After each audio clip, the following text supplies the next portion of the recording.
Clear to play. Mini War Gaming's Beat Matt Batrep.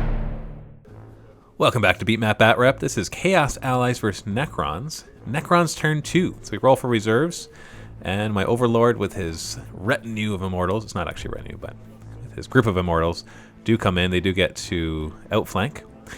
And then the Scarab Swarms move up, getting ready to reduce that Rhino to a little gooey mess. And then the Rays move up as well, using their jump packs, well, the jump pack rule, to get up into close combat with the next Rhino, hoping to shoot down the Rhino so that I can then kill the Noise Marines that are inside with them, but we'll see what happens.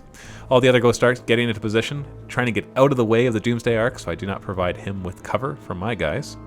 Tomb Blaze just moving over, don't want to get too close because they suck really bad in close combat. Spiders moving up as well because they could actually lend a hand in close combat. They're not that great, but they are monstrous creatures at strength 6, so that always helps. Doomsday Arc fires, gets a direct hit, hits 5 of the Raptors, and he fails 3, or sorry, it was a 5+ cover save because it's AP1, and loses all of those guys. And then takes a penetrating hit, which he does not manage to save with a cover save, and I blow up the Rhino as well. So massive casualties from that one shot. Berserkers inside take a strength 4 hit. 4 of them take a wound. They do have a 3+ save, but 3 of them fail that save. So the casualties just adding up right there. And so I do get first blood. So I do get a point from that. The Immortals then fire into his regular Chaos Space Marines. These are Tesla, so all the 6s count as 3 hits. And they are strength 5. And he only loses 1 guy because of that firing, so he was pretty fortunate right there. But then I'm going to fire with the Tesla Carbines, Twin-Link Tesla Carbines from the Tomb Blades. Manage a bunch of hits, do manage to wound him 4 times, and he only fails 1 save. And he is doing a Lookout Sir, but he fails it, so unfortunately the champion with the Power Fist in the front does die. Then we got 3 Twin-Link Particle Blasters from the monstrous creatures there, the Spiders. These are all Strength 6 AP5, so he will get his armor save, but still going to take a lot of Strength 6 hits. And they are Twin-Link, so I could re-roll their Scattering, but all 3 of them did pretty well, so there was no real reason to want to re-roll that. With Ballistic Skill 4, it really helps reduce your Scattering there. And so I do manage to hit his Raptors once, does manage to inflict a wound, but he saves it. And then I hit him this many times on his regular Space Marines, and he fails only 2 of those saves. So he's actually standing up to the firepower pretty well. Then everybody inside plus the vehicle are going to fire on the Khorne Berserkers there, hitting on 3s, wounding on 4s because it is Strength 4 versus Toughness 4. And he fails 3 of the saves. He has a Lookout Sir that he's going to do, but he fails it once out of the 4 shots, or 4 times that he does fail his saves. So unfortunately the Khorne Berserker champion also dies, so it loses another Power Fist. Then we've got all the rapid firing onto his Rhino that has smoke. I manage only 1 glancing hit, which he does not save, but still, it's only 1 glancing hit, so it's not enough yet. Then firing at him with my other Ghost Arc and everybody inside. That's why there's so many shots here. I'm just doing them all at the same time. Manage 4 more glancing hits. He fails at least 2 of those saves. The other one falls on the floor, but that's enough that it is wrecked. And so this vehicle is wrecked, and so we take the smoke grenade smoke and just put it on top of it to represent the thing dying. He does disembark his Noise Marines on the other side, but we do have the Rays nearby, so they might be able to charge. So we do some leadership rolls, and he makes them all just fine. The Scarab Swarm then decide to back out on the shooting phase and just run back because there's nothing else for them really to charge. We want to try to get them at another Rhino. So do I make this charge? The Rays ignore difficult terrain. We get an 8 there. And they do manage to get in. I think they needed a 7 to get in. The Rays ignore difficult, and they automatically pass dangerous terrain rolls, so this burning Rhino doesn't really bother them. The 3 Noise Marines in base contact are at initiative 1, but his other ones are initiative 3, so they get to go first. But they're not very strong in close combat. They're really good at shooting. Unfortunately, does not inflict any wounds. And then I pile in on my initiative 2 step, and I managed to hit them back. It's really hard with these guys to get them in base contact because of their whip coils and just the way the models are. The models look great, but they're not very functional.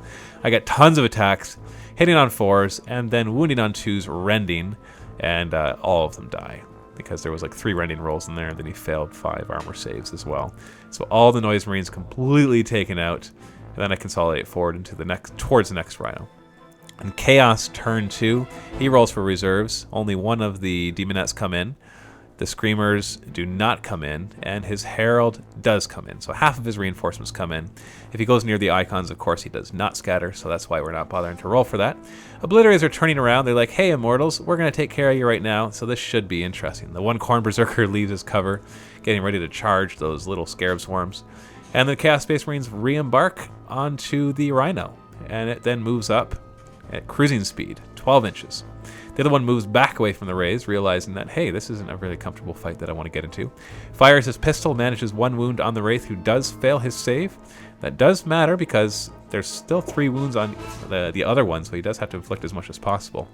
Then he uses his Pavane of Slaanesh, I think it's called. It's basically a lash, but only moves d6 inches rather than 2d6. And he puts him in a nice teardrop formation. So now we got twin-linked Strength 4 Flamers. So he gets like 30 hits automatically. And since they're twin-linked, he gets to reroll the wounding. So I think he inflicts 23 wounds. And I, fortunately, only take just enough, or fail enough saves, that it's going to leave me with 1 wound. So I do a Lookout, Sir, which is a 2+ on them, and manage to only take 2 out of 3 of his wounds. The rest go on everybody else. And so he's down to 1 wound, so he survives that, but that's pretty brutal. And then everybody else starts firing into the... sorry, that was a lash that pulls the Tomb Blades forward. Those poor guys didn't want to get into close combat, and now they have to. We got 2 Melta shots coming from the hatch there. Manages 2 wounds, but I make both of my 3+ invulnerable saves, so that's unfortunate for him. Then he's got the Twin Link Bolter, which manages a wound, but I do save that as well. And that 3+ invulnerable is tough to crack.